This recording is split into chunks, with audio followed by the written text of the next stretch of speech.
찬양하는 게 신나겠죠? 듣는 것도 신나지만 하는 분들이 얼마나 신나겠습니까?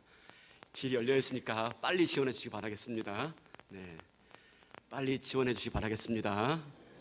남자분들 딱 보니까 네 사람만 더, 세 사람? 네 사람. 네, 더 들어가면 딱 좋을 것 같습니다. 함께 해주시면 감사하겠습니다. 오늘 설교 말씀은 조금은 철지난 말씀입니다. 사실은 우리가 세월호 사건을 접하면서 우리 가운데 수많은 질문들이 이렇게 올라왔습니다. 그 질문에 대해서 하나님의 말씀을 전하는 설교자로서 또 동시대를 살아가는 목회자로서 어떻게든지 그 질문에 대한 답을 내놓아야 된다는 부담을 느꼈었습니다. 그런데 그 순간에 어떤 말을 하는 것보다도 그저 슬픔을 당한 사람들을 위로하고 그 아픔에 동참하며 묵묵하게 기도하면서 하나님의 뜻을 헤아리고 그걸 통해서 나 자신을 돌아보고 우리 공동체를 돌아보는 것이 우선적인 일이다 생각 들어서 가급적 말씀을 좀 아꼈습니다. 왜냐하면 그 순간에 어떤 말이든지 그 말 자체가 오해를 낳을 수가 있고 또 아픔을 만들어낼 수 있기 때문이었습니다. 이제는 어느 정도 시간이 지났으니까 좀 말씀을 좀 나누기를 원합니다. 여전히 시간이 지났지만 풀리지 않는 인생의 문제와 수많은 고민들이 우리에게 남아있지 않습니까? 이 부분에 대해서 우리가 하나님 말씀을 통해서 좀 하나씩 풀어가기 원하는데 오히려 오늘 나눌 말씀이 또 다른 오해를 만들 수가 있고 더 많은 궁금증을 야기할 수가 있을 겁니다. 그런데 우리가 조급하지 않고 인내함을 가지고 부족한 게 있으면 또 보충해서 말씀을 나누고 하는 식으로 우리가 이 문제를 좀 하나님 관점에서, 성경적 관점에서 바라보기를 원합니다. 오늘 본문은 이렇습니다. 그 사랑하는 오라버니를 둔 마르다와 마리아 이야기입니다. 마르다와 마리아에게 사랑하는 오라버니 나사로가 있었습니다. 그가 갑자기 큰 병에 걸려가지고 죽을 위기에 처했습니다. 그러자 이 마르다와 마리아가 자기 오라버니의 질병의 회복을 위해서 예수님을 요청합니다. 근데 정작 예수님이 오지 않으세요. 지체한 까닭에 그만 나사로가 죽고 맙니다. 이에 대해서 많이 마음이 아파했던 그 마르다와 마리아에게 마침내 뒤늦게 예수님이 찾아옵니다. 그러자 마음의 서운함과 마음에 또 여러 가지 복잡한 마음을 가지고 그 마르다와 마리아가 예수님께 묻습니다. 자, 21절 보니까 이렇게 묻습니다. 마르다가 예수께 여짜오되 주께서 여기 계셨더라면 내 오라버니가 죽지 아니하였겠나이다. 예수님이 어디 계셨어요? 예수님이 빨리 왔으면 안 죽을 뻔했잖아요. 원망이지요. 32절 보세요. 동생 마리아가 예수가 계신 곳에 가서 배웠고 그 발 앞에 엎드려 이르되 주께서 여기 계셨더라면 내 오라버니가 죽지 아니하였겠나이다 하더라. 예수님 그때 어디 계셨어요? 예수님 계셨으면 죽지 않았을 텐데요 라고 지금 예수님께 원망을 하고 있는 겁니다. 여러분, 이 질문들이 사실 우리가 많이 던지는 질문 아니겠습니까? 이 세월호 사건을 겪으면서 수없이 던진 질문이 이 질문 아닙니까? 하나님 계시긴 하신 것입니까? 하나님 그렇게 수많은 아이들이 물속에 매장되어 가고 있는데 정말 주님 살아계시긴 하신 것입니까? 라고 우리가 질문하지 않았습니까? 우리가 그토록 한 명이라도 살아 돌아오게 해달라고 기도했지만 하나님 왜 저렇게 침묵하고 계십니까? 하나님 안 계신 거 아닙니까? 우리가 얼마나 많은 고민들 가운데 우리가 하나님께 질문했던 이야기들이죠. 자, 지금 똑같이 그 문제에 대해서 마르다와 마리아가 예수님께 질문하고 있습니다. 그러면 우리 그 마르다와 마리아의 질문, 우리와 똑같은 질문인데 그 질문에 대해서 예수님이 뭐라고 답변하시는지 좀 찾아보길 원합니다. 자, 뭐라고 답변하셨을까요? 정답, 아무 말도 안 하셨다. 아무 말도 안 하십니다. 그리고 어떻게 하십니까? 그저 우십니다. 그저 우십니다. 그를 어디에 두느냐 하시면서 그저 울기만 하십니다. 33절, 예수께서 그가 우는 것과 또 함께 온 유대인들이 우는 것을 보시고 심령에 비통히 여기시고 불쌍히 여기사 이르시되 그를 어디에 두었느냐 이르되 주여 와서 보옵소서 하니 예수께서 눈물을 흘리시더라. 예수님은요, 그 눈물만 흘리고 계신 겁니다. 여러분, 좀 예수님의 이런 모습이 이상해요. 그죠? 5절 말씀 보면요, 5절 말씀 보면은 그 이하 쭉 말씀 보면은 예수님은 아셨어요.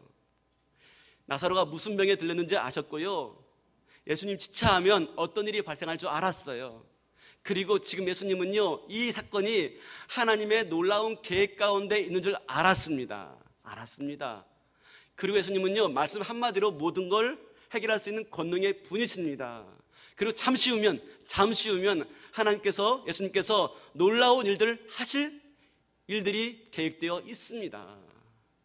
자, 근데 지금 예수님 어떻게 하세요? 울고 계십니다. 이해되세요? 이게 어떤 일인지 알고 있다니까요. 이게 어떤 계획 가운데 이루어진 일인지 알고 있고요, 또 예수님께서 말씀 한마디로 어떻게 문제를 바꿀 수 있는지, 어떻게 원상복귀시킬 수 있는지 다 능력과 계획을 갖고 있는 분이세요. 그런데 그분이요, 뭐하고 있습니까? 같이 우세요.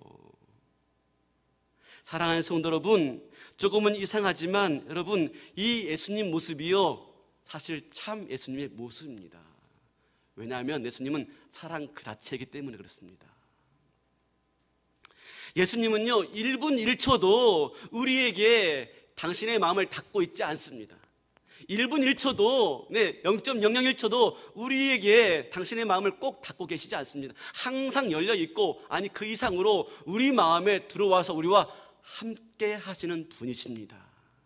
불과 5분 후, 10분 후면 일이 바뀔 줄 알고 있지만, 슬픔이 변하여서 기쁨이 될 줄 알고 있지만, 당장의 슬픔에, 당장의 아픔에 우리 주님은 함께 하시는 분이세요.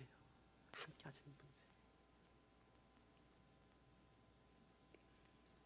우리를 너무너무 사랑해서 우리와 함께 하시는 겁니다. 사랑하는 성도 여러분, 예수님을 닮아가는 사람, 우리도 같이 우는 자여야 합니다. 눈물을 흘리고 우는 게 나쁜 게 아닙니다. 슬픔을 당한 사람, 여러분 같이 울어주는 게 얼마나 큰 위로가 되는지를 모릅니다. 성경 말씀에 이런 말씀이 있습니다.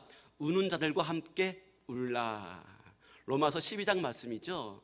여러분, 그런데 이 우는 자들과 함께 울라라는 말씀이 어떤 말씀 가운데 있는 줄 아십니까?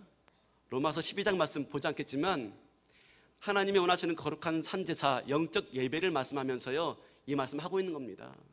하나님이 원하시는 거룩한 산제사, 영적 예배는 뭐다? 우는 자와 함께 우는 것이다. 물론 그 전에 쭉 여러 가지 말씀이 쭉 나옵니다. 원수에게 선대하고 뭐에게 뭐하라 하면서 나온 말씀 중에 하나가 뭡니까? 우는 자와 함께 울라. 여러분, 하나님께 예배하는 모습, 이 모습만이 아닙니다. 아니, 오늘 이렇게 예배하는 모습이라면 우는 자와 함께 우는 자여야 합니다. 그게 진정한 예배의 모습이고 예수를 따르는 사람들의 모습인 것입니다.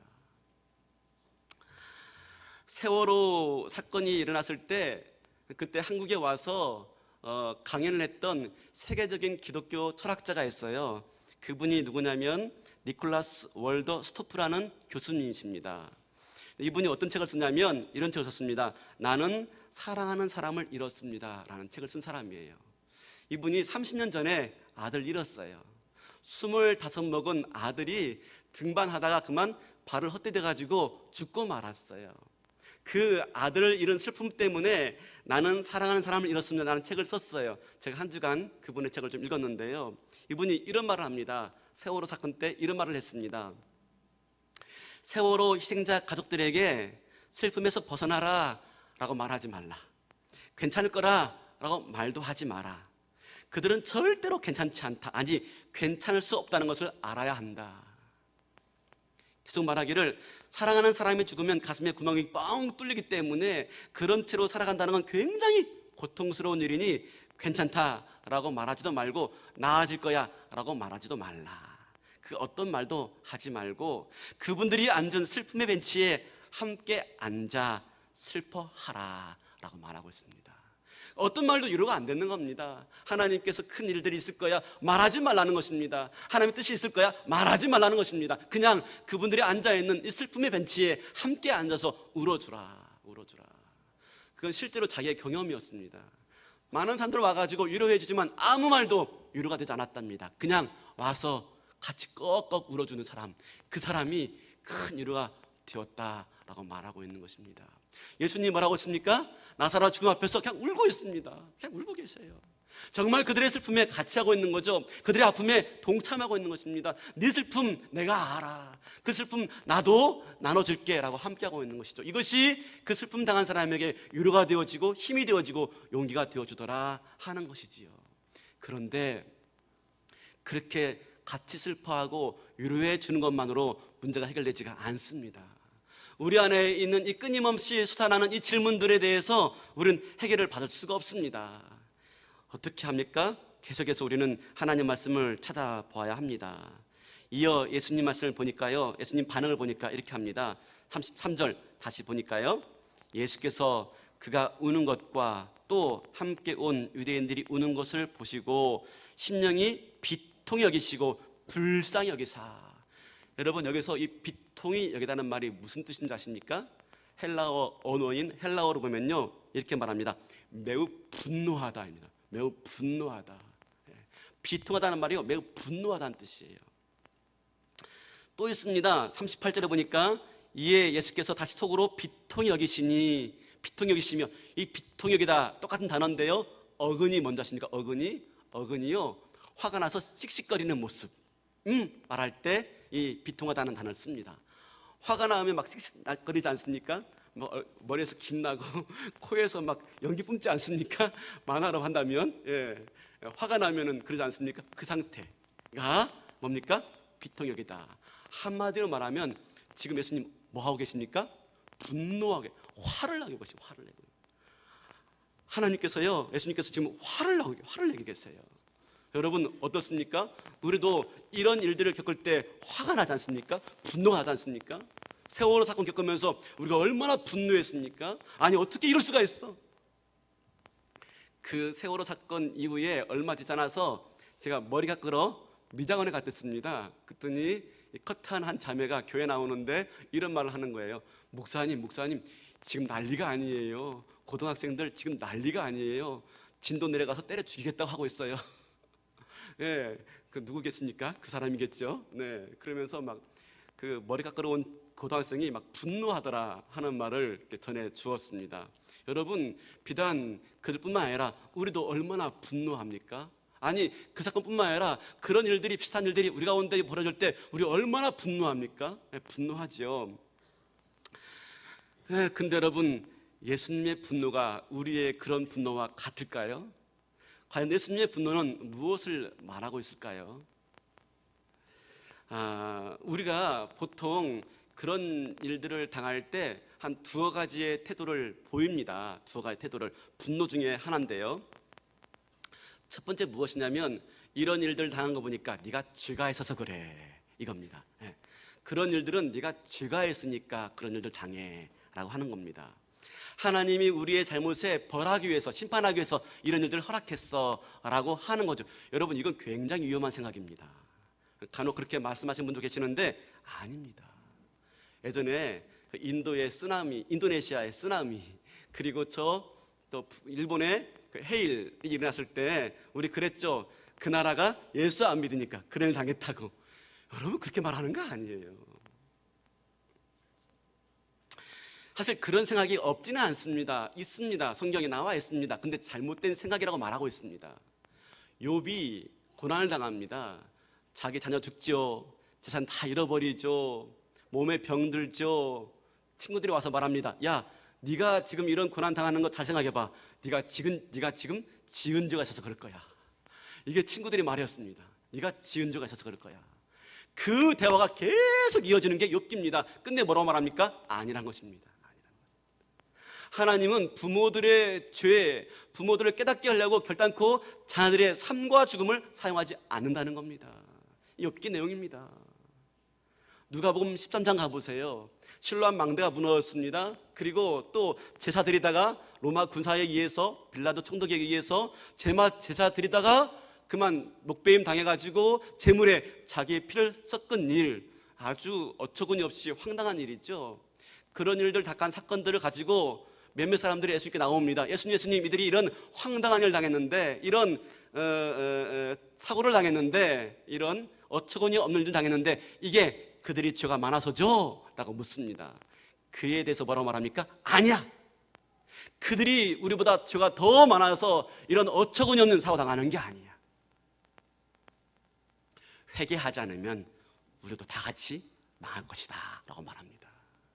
예, 죄가 더 많아서 죽는 게 아니라 회개하지 않으면 다 망한다는 것을 보여주는 하나님의 역사다라고 말하고 있지, 죄 때문에 그런 일들 당한다라고 말하고 있지 않습니다. 그들의 잘못 때문에 그런 일을 당했다라고 보고 있지 않은 겁니다. 사랑하는 성도 여러분, 그러므로 여러분, 우리가 이런저런 일을 당할 때 그것이 반드시 나의 잘못이고 누구의 원인 때문이다 라고 보는 건 옳지 않습니다. 물론 우리가 그런 일을 겪을 때 한 번쯤 되돌아보는 게 좋습니다. 아, 내가 잘못이 없나? 우리 대부분 그렇죠. 대부분 그렇습니다. 저도 아이 키울 때 경험한 겁니다. 아이가 응급실에서 오락가락 할 때요, 펑펑 울면서 회개했습니다. 하나님, 내가 지은 죄가 많습니다. 자기를 돌아보고 지은 죄 회개하는 건 당연합니다. 그런데 그것이 결과가 나의 잘못이 원인이다라고 보는 건 옳지 않습니다. 물론 그럴 수 있지만 다 그렇지는 않기 때문에 그렇습니다. 왜 그러냐면 여러분, 하나님께서 우리에게 행하시는 많은 일들은요, 우리가 헤아릴 수 없는 놀라운 지혜와 계획과 그리고 섭리 가운데 이루어집니다. 어떤 일을 당했어요? 교통사고를 겪었어요. 아, 내가 하나님께 지져서 벌 받는 거야? 아닙니다, 여러분. 그렇게 생각하고 바라보는 시각 때문에 어려움 당하고 고난 당하면 교회를 못 나와요. 교회를. 안 그렇습니까? 우리가 그래서 교회 나오기 힘들지 않습니까? 지금 어려운 가운데 있어요. 고통 가운데 있어요. 힘든 가운데 있어요. 교회 생활하기가 힘들어요. 누가 그렇게 볼 것 같아서요 말입니다. 여러분, 그거 아닙니다. 하나님께서 계획하시는 많은 일들은요, 그렇게 단순하지가 않습니다. 여러분, 우리가 지금 어떤 일 때문에 하나님이 나에게 화를 내고 계시고 어떤 일 때문에 나를 기뻐하신다고 내가 쉽게 단정 질 수가 있습니까? 그럴 수가 없습니다. 그러므로 어떡합니까?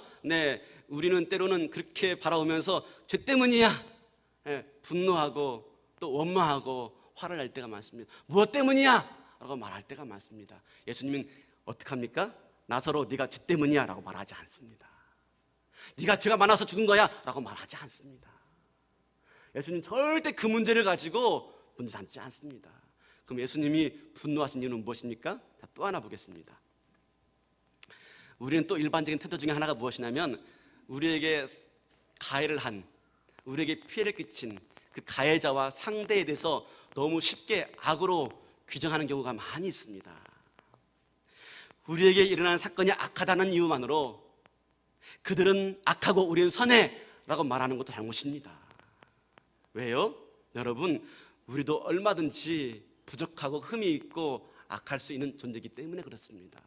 물론 정의는 실현되어야 되고 악은 반드시 심판받아야 됩니다. 그건 당연합니다. 그런데 우리에게 피해 입혔다고 그들은 악마야 라고 규정하는 이분법은 굉장히 위험합니다. 기독교 역사상 그런 일들이 많았습니다. 애꿎게 많은 사람들이 그 사형장의 이슬로 사라지고 말았지요.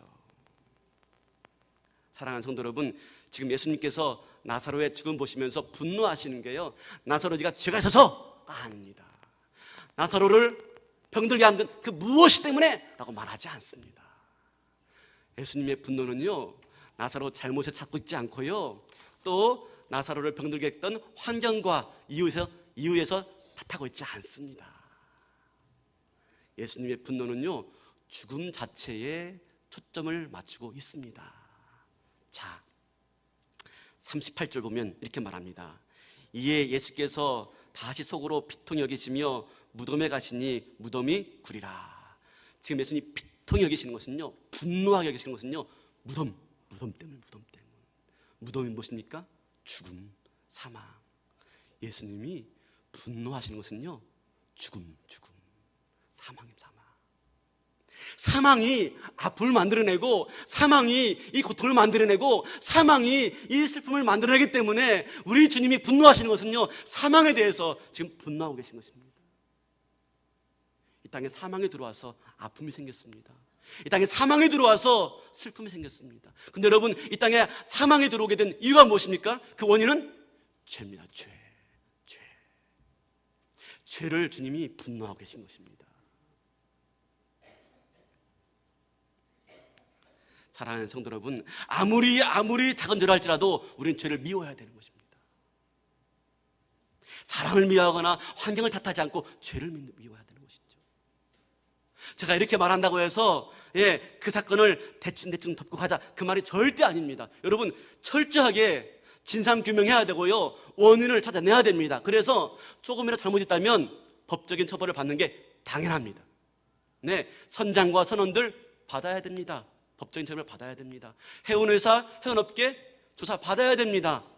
초기 구조과정 조사 받아야 됩니다. 잘못 있으면 그 이상까지도 처벌 받아야 됩니다.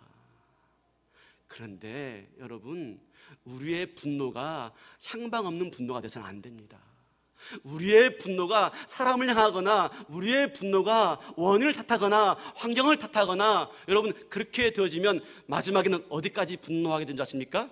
내 운명까지 분노하게 되어지고 심지어 하나님까지 저주하게 되어 있습니다. 그 분노는요, 마침내 자기를 파멸로 이끌어 갑니다. 내 인생은 왜 이래?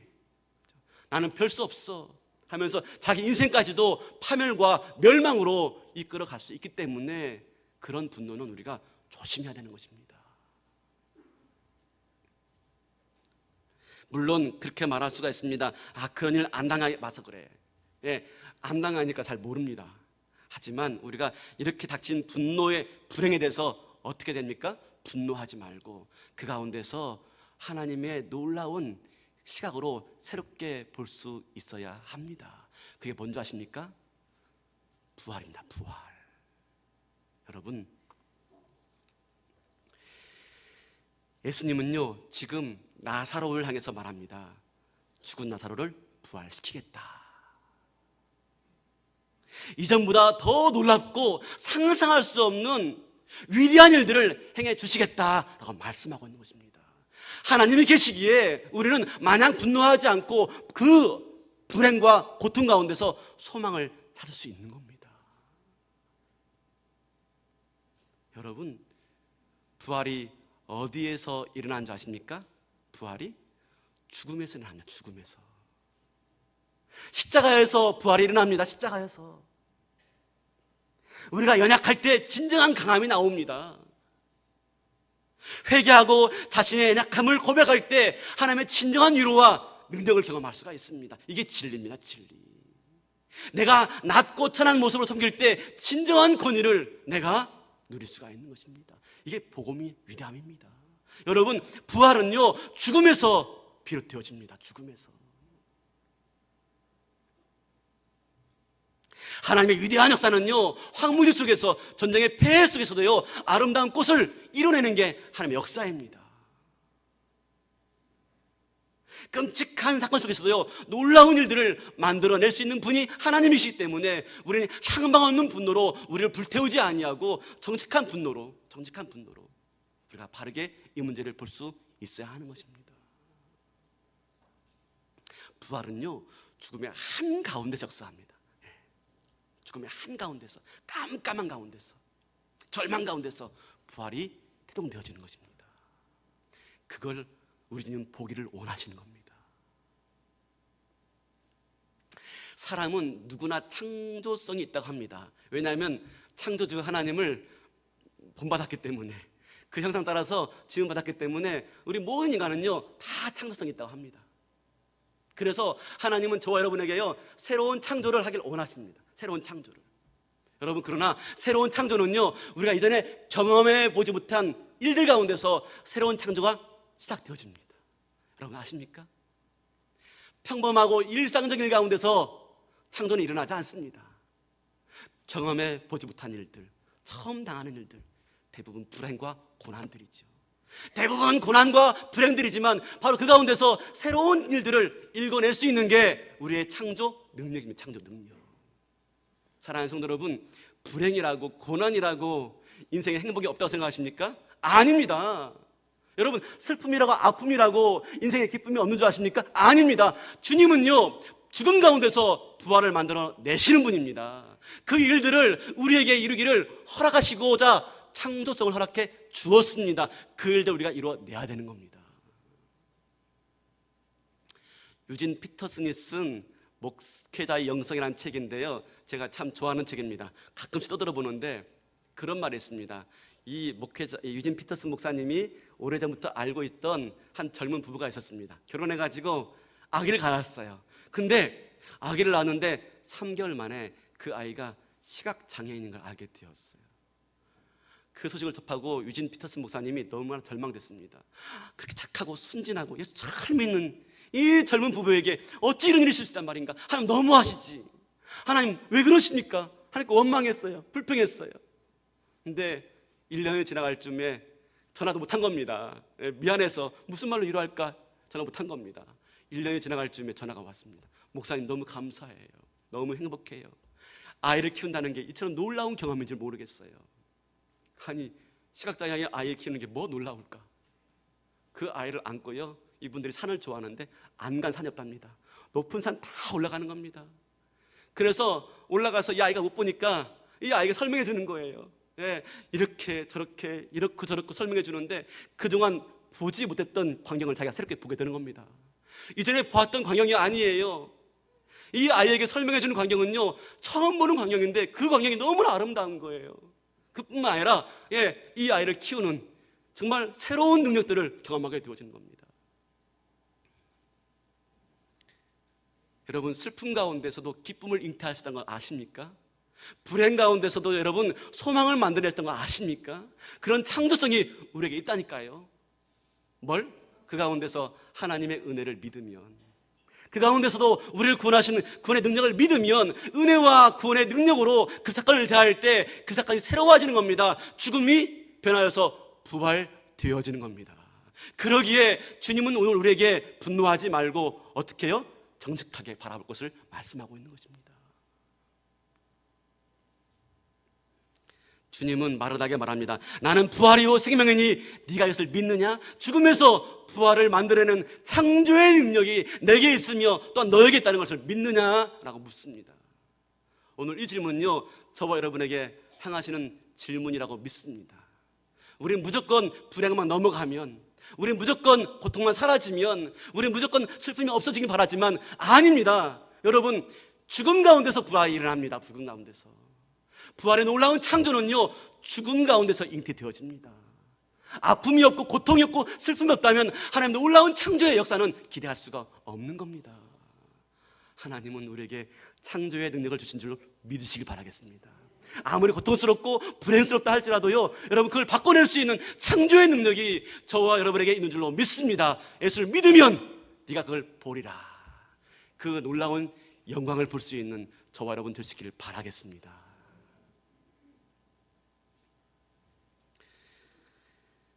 이렇게 이 사건을 겪으면서 우리 마음 가운데 이런 생각이 듭니다.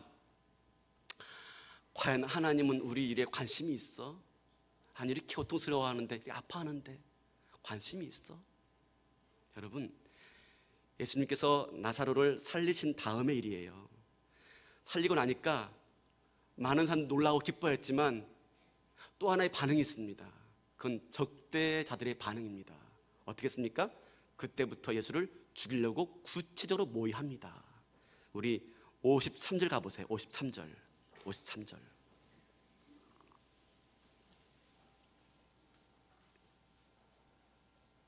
48절 보면, 만일 그를 이대로 두면 모든 사람이 그를 믿을 것이요, 그리고 로마인들이 와서 우리 땅과 민족을 빼앗을 것이니 하면서 어떻게 해요? 50절, 한 사람이 백성을 위하여 죽어서 온 민족이 망하지 않게 되는 것이 너에게 유익한 줄로 아니 하면서요, 53절, 이날부터 그들이 예수를 죽이려고 모의하니라. 여러분, 나사로를 살리면서요, 예수님은 그 다음에 어떤 일이 일어날지를 알았습니다. 나사로 살리면 대적들이 자기들을 죽이려고 구체적으로 모의하고 시도할 걸 알았습니다. 그럼에도 불구하고 예수님은 나사로를 살렸습니다. 왜요? 나사로를 살리기 위해서 자신이 무덤에 들어가신 것입니다. 예수님을 살리기 위해서, 나사로를 살리기 위해서 예수님은요, 자신이 죽음으로 들어가신 것입니다. 하나님이 우리에게 왜 고통을 주실까? 하나님은 왜 이런 악을 허락하실까? 하나님은 이런 악을 막을 수 없을까? 우리 많은 고민이 있습니다. 많은 질문이 있습니다. 여러분, 이런 질문을 신정론이라고 합니다. 신정론. 이거에 대한 잘못된 해석 때문에 근본의 총리 후보가 굉장히 곤혹스럽습니다. 여러분, 신정론에 대한 이해는 우리가 잘 해야 됩니다. 다음에 기회가 있으면 말씀드리겠습니다. 인간의, 하나님의 주권과 인간의 고통의 문제를 우리가 잘 해석해야 됩니다. 근데 여러분, 주님은요, 오늘 이 장면 가운데서 고통의 문제에 대해서 답변하지 않습니다. 단지 어떡합니까? 그 고통에 참여하십니다. 나사로의 고통을 해결하기 위해서 본인이 고통을 당하십니다. 나사로를 살리기 위해서 본인이 죽음으로 들어가십니다. 왜 고통이 있는지 모르겠습니다.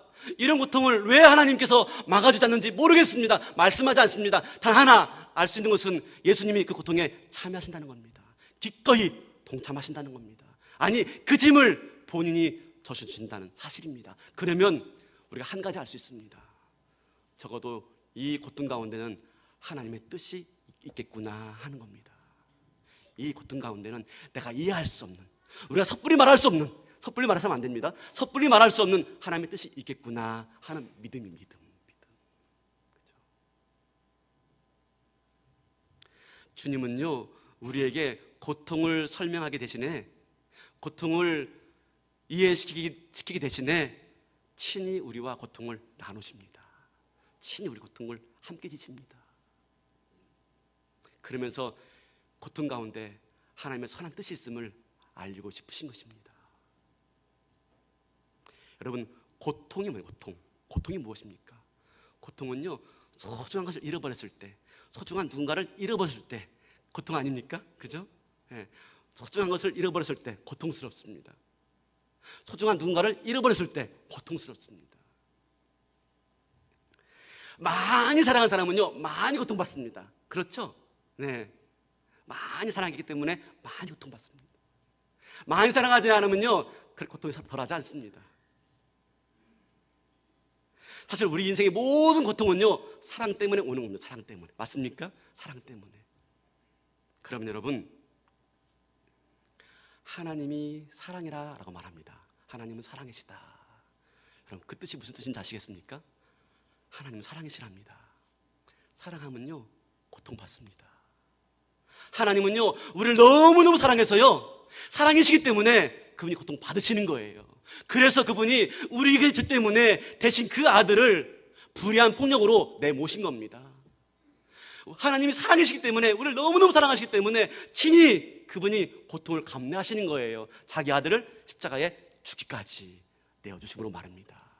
이게 주님의 사랑입니다. 사랑.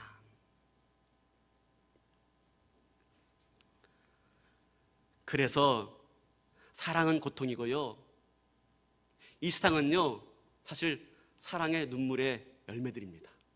예수님의 사랑의 눈물의 열매들. 지금 저와 여러분 가운데 어떤 문제가, 어떤 아픔이, 어떤 슬픔이 있는지 모르겠습니다. 근데 여러분, 당장 그 문제를 해결해 주지 않는 것에 대해서 실망하지 마시고요, 하나님이 이 고통에 기꺼이 개입하시고, 아니 친히 고통을 당하신다는 이 사실만으로도 여기에 하나님의 선한 이유가 있어 라고 새롭게 볼 수 있는 저와 여러분 될 수 있길 바라겠습니다. 내가 이것을 믿느냐? 내가 이것을 믿으면 네가 하나님의 영광을 보리라. 새로운 시각을 가지고 하나님의 선한 뜻이 있음을 깨달으시고요, 당한 문제를 새롭게 볼 수 있길 바라겠습니다. 그러면요, 죽음을 통해서 부활을 경험하게 되어집니다. 놀라운 창조를 우리가 경험하게 되어지는 겁니다. 돌을 옮겨놓으라 말씀하십니다. 돌을 옮겨놓으라. 불신의 돌을 옮겨놓아야 됩니다. 만약에 묻습니다. 네가 이것을 믿느냐? 내가 이 불행 가운데서, 이 고통 가운데서, 이 슬픔 가운데서 놀라운 새로운 창조를 이뤄낼 수 있는 참 능력의 하나님이신 줄 네가 믿느냐? 믿을 때 돌을 옮겨놓으라 라고 말하실 때 마르다와 마리아는 하나님의 영광을 보게 되었습니다. 결국 궁극적으로 고난과 고통과 많은 슬픔과 아픔의 문제에 대한 떠오르는 질문, 해결할 수 없는 질문에 유일한 해답은 뭔지 아십니까? 십자가밖에 없습니다. 십자가의 빛으로 바라보면 이해가 되지 않아도, 십자가의 은혜로 바라보면 내 가슴에 이해가 되지 않아, 깨달아지지 않아도 와닿는 뜨거움이 있습니다. 나를 위해서, 나를 구원하시기 위해서 이 고통을 당하시는구나. 그러면 이 고통 가운데 뜨시겠구나. 우리 주님도요, 십자가를 앞에 두고 번민했습니다. 할 수만 있거든 이 고통에서 나를 벗어나게 하세요. 근데 어땠습니까? 친히 그 고통을 향해서 뚜벅뚜벅 걸어갔습니다. 왜? 그곳에 하나님의 선한 뜻이 있음을 믿었기 때문에. 그게 하나님의 놀라운 구원을 이루는 구원 역사가 되었던 겁니다. 사랑하는 성도 여러분, 오늘 또 십자가를 기억하시면서 그 가운데 우리에게 다가오시는 이 하나님의 뜨거운 사랑을 다시 한번 새롭게 하시길 바라겠습니다. 그리고 그 눈으로 내가 처한 문제들을 새롭게 보시길 바라겠습니다. 그럴 때 그게 죽음같이 암울하고 슬픔과 고통만 있는 게 아니라 그 너머에 놀라운 부활과 영광으로 기다리시는 하나님의 은혜를 경험하시는 저와 여러분 되시길 바라겠습니다. 마지막 말씀 하나 마치고, 예화 하나 마치고 말씀드리고 마치기로 원합니다. 어떤 목사님께서 교구에 목회하시는데 마을에 광산촌이었습니다. 광산촌. 근데 이제 광산이 다 이제 저물고 늙은 광부만 남아 있는데, 한 광부가요, 너무나 심각한 질병을 걸린 겁니다. 광부 일하다가 큰 사고를 겪었어요. 활동을 할 수 없어서 그냥 시름시름 침대에 누워 있습니다. 침대에 누워 있는 가운데 시간이 흘러서 자기 동료들은요, 돈도 많이 벌게 되어지고 결혼도 하게 되어지고 결혼해서 아들들 낳고 아들딸들이 심지어는 손자, 손녀도 낳는 모습을 보고 있었습니다. 참 힘들죠. 자기는 이렇게 병실에 누워있는데, 침상에 누워있는데 친구들과 동료들이 잘 되는 모습을 볼 때 얼마나 힘들겠습니까? 근데 그런 가운데서도 이분은 하나님을 원망하지 않고 하나님 사랑을 확신하면서 늘 노래했던 사람입니다. 그래서 한 젊은이가 찾아왔습니다. 그 마을에 있는 젊은이가, 아저씨, 할아버지는 이런 상황 가운데서도 늘 찬송하면서 하나님 사랑을 확신했다고 하는데 어떻게 그럴 수 있었습니까? 한 번도 의심이나 한 번도 원망 안 들었습니까? 묻자 이 늙은 광부가 말하는 겁니다. 왜? 나도 흔들릴 때가 있었지. 친구가, 동료가 건강한 모습으로 활보활고 다니는 모습 볼 때, 그때 사탄이 내 마음에 들어와서 나한테 물었지.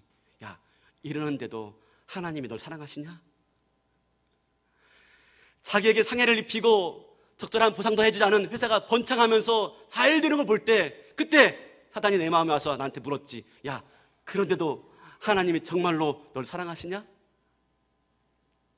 같은 동료가 잘 되어지고 돈 많이 벌고 행복한 노년을 보내는데 손자, 손녀 때문에 재롱 뜨는 모습 때문에 행복해하는 모습 볼 때 그 모습을 멀리 보고 있노라면 갑자기 마음속에 사단이 찾아와서 묻습니다. 야, 이런데도 정말로 하나님을 너 사랑한다고 말할 수가 있니? 할아버지, 그때 어떻게 했습니까? 그때 나는 사단의 손을 잡고 갈보리 언덕에 올라갔지.